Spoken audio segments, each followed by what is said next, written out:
For thousands of years, global power belonged to those who controlled the soil. Today, that power is shifting to those who own the algorithms. This is the new breadbasket war. Historically, global stability relied on massive, natural breadbaskets. The vast cornfields of the American Midwest, the fertile black soil of Ukraine, and the sprawling soy farms of Brazil dictated global food prices. If these regions suffered drought or conflict, global markets collapsed. But this natural agricultural monopoly is facing an unprecedented disruption. Jakob Kern is the WFP's emergency coordinator in Ukraine. An estimated 15 million tons of grains will not have space in the silos around the country. If Ukraine cannot export its current stocks, farmers may not be able to harvest at cost, let alone plant the next year's crop. And of course, the lack of Ukrainian grains on the world market has an effect on the food prices around the globe. Ukraine produced around 40 million tons of wheat last year. It is also one of the world's top 3 growers for maize, barley and sunflower seeds, producing a combined... The traditional farm is being replaced by a digital grid. Autonomous tractors guided by satellite GPS till fields with millimeter precision, while drones scan crops with multispectral cameras to detect disease before it spreads. Artificial intelligence now predicts crop yields, automates irrigation, and cuts fertilizer waste, transforming farming from labor to pure tech. It's just the greatest smell. When I started farming, there basically was no technology. Every tractor was driven manually, everything was done manually. You'd be planting, you had to follow a line. If the sun was wrong, you would lose the line. Darkness, you couldn't see your marks. Moisture, you couldn't see your mark. Then you'd get squiggly rows. My name is Doug Nems. I'm a farmer from Blue Earth, Minnesota. I'm a 4th generation farmer, and I raise approximately 2,000 acres of corn and soybeans. No nation illustrates this shift better than the Netherlands. Despite its tiny landmass and overcast skies, it is the world's 2nd largest agricultural exporter by value. Through high-tech climate-controlled greenhouses, automated hydroponics, and near-zero water waste, the Dutch have proved that technology can completely decouple food production from geography. And standardized greenhouses, it combines machine vision, AI, and multiple sensors to perceive crops and the environment. It enables high-speed real-time data transmission, seamlessly driving its robotic arm for low-damage, efficient, and safe tomato picking. It features autonomous picking, moving independently in greenhouses or fields. It automatically identifies ripe tomatoes and picks them without manual help.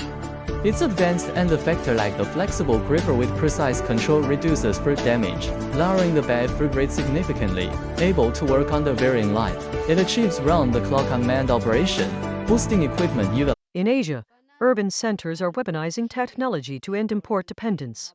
Singapore imports over 90% of its food, making it highly vulnerable.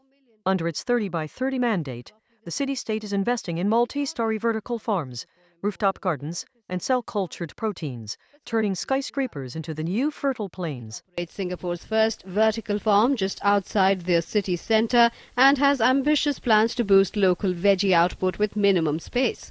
Best farm in Singapore can only produce 200 tons of vegetables per hectare a year.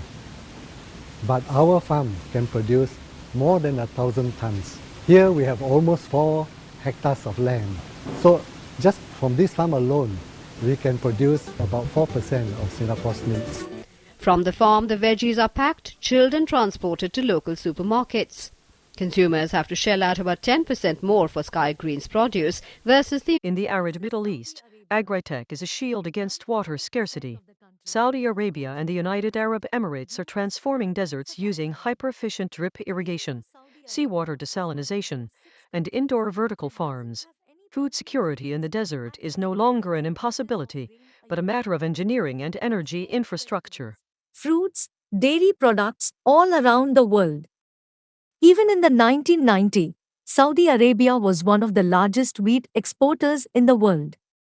If we zoom in, there is something interesting going on in this country. There are a lot of huge circular greeneries spread out along the desert all across the country, and even in the middle of the desert. And these are farmlands. more specifically center pivot irrigation farms. The sheer magnitude of agricultural projects in Saudi Arabia has been huge. From the perspective But this revolution comes with a catch: corporate monopoly. A handful of massive conglomerates now control the patents for seed genetics, autonomous software, and agricultural chemical formulas. Tech giants are buying up agricultural data networks, locking farmers into proprietary hardware ecosystems and subscription services that dictate how they grow. Billion tomatoes. Sell each of those tomatoes for $10 at the farmer's market, and boom, I'm a trillionaire. But then I learned that there was one little hiccup with my plan. Farmers don't replant their own seeds anymore. They just throw them out. Why? Well, according to the official manual for defending billion-dollar agriculture companies, saving seeds leads to all sorts of crazy problems like reduced crop yield, susceptibility to disease, and, quote, you getting dumped by your girlfriend for using seeds every year like a dirty loser farmer instead of buying Monsanto's new, tricked-out seeds with all the latest features. But I'm not sure that's a reliable source since the last 80 pages are just the words maniacal laughter over and over again. In truth, there are some Furthermore, tech cannot bypass the global fertilizer bottleneck. The world relies on three essential nutrients: nitrogen, potash, and phosphate. The deposits of these minerals are heavily concentrated in just a few nations, chiefly Russia, Belarus, and Morocco. This creates a powerful geopolitical chokepoint that can cripple high-tech farming instantly. The mammoth machine is equipped with two giant mechanical feet that allow it to move. Once it's in place, it's time to begin. The enormous bucket does the heavy lifting. It's big enough to hold a car, weighs 110,000 pounds, and is secured by 3-inch thick steel cables. With a touch of the controls, a CF Industries operator can dig up over 140,000 pounds of a mixture called matrix, which consists of sand, clay, and phosphate. On the right side, I have a hoist. On the left side, I have a drag. The drag is the one. As climate change accelerates, tech adaptability has become a survival metric. Rising temperatures and prolonged droughts are pushing traditional crops to their limits. In response, laboratories are engineering gene-edited crops designed to survive extreme weather, making lab-designed seed varieties the ultimate defense against global starvation. One method in particular has drawn strong resistance: inserting genetic material, a transgene, from one organism into another. For example, a gene that makes a plant resistant to certain insects can be added to its genome, or a gene that allows the plant to tolerate a specific herbicide. These are called genetically modified organisms, GMOs, and they're regulated worldwide. First of all, there have been fears from day one of the use of GMOs or development of GMOs, and those fears and concerns about health and environmental risks and China is treating food tech as a core pillar of national security. Beijing has launched massive state-backed initiatives to acquire global agri-tech firms, build automated mega-silos, and secure intellectual property in gene-edited crops. For China, reducing reliance on foreign grain imports is crucial to weathering future trade wars.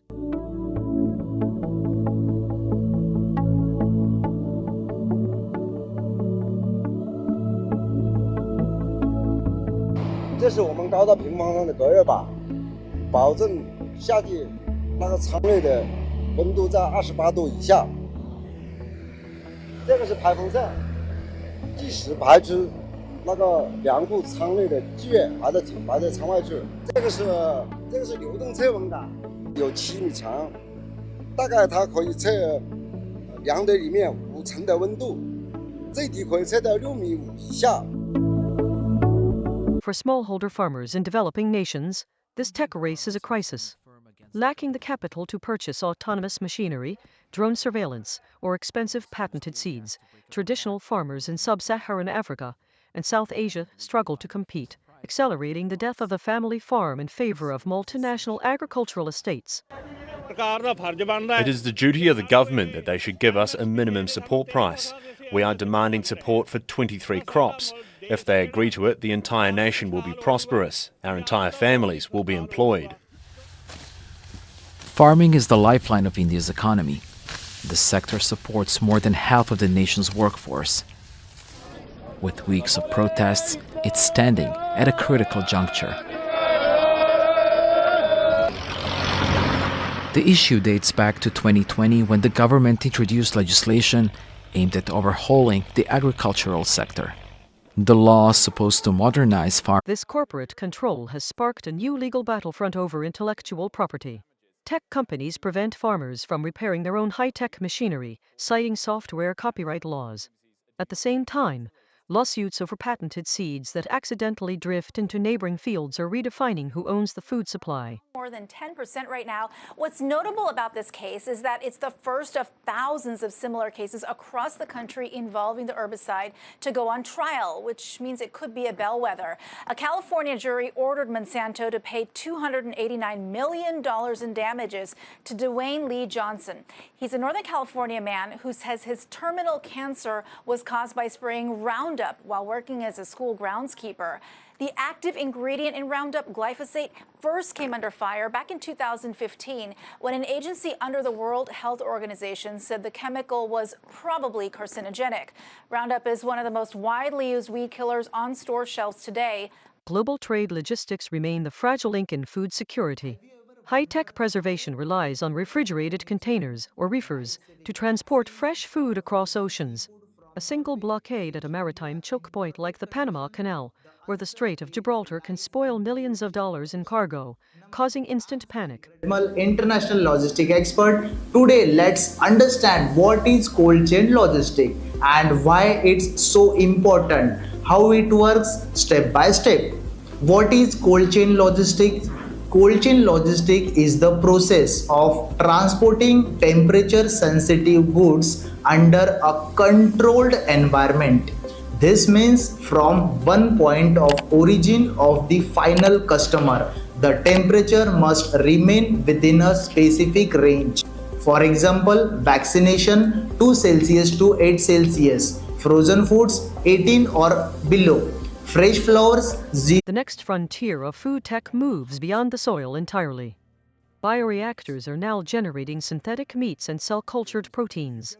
If scaled, these industrial food labs could render traditional livestock pastures obsolete, shifting livestock trade power from grazing nations to industrial biotechnology hubs. Animals die for our meat.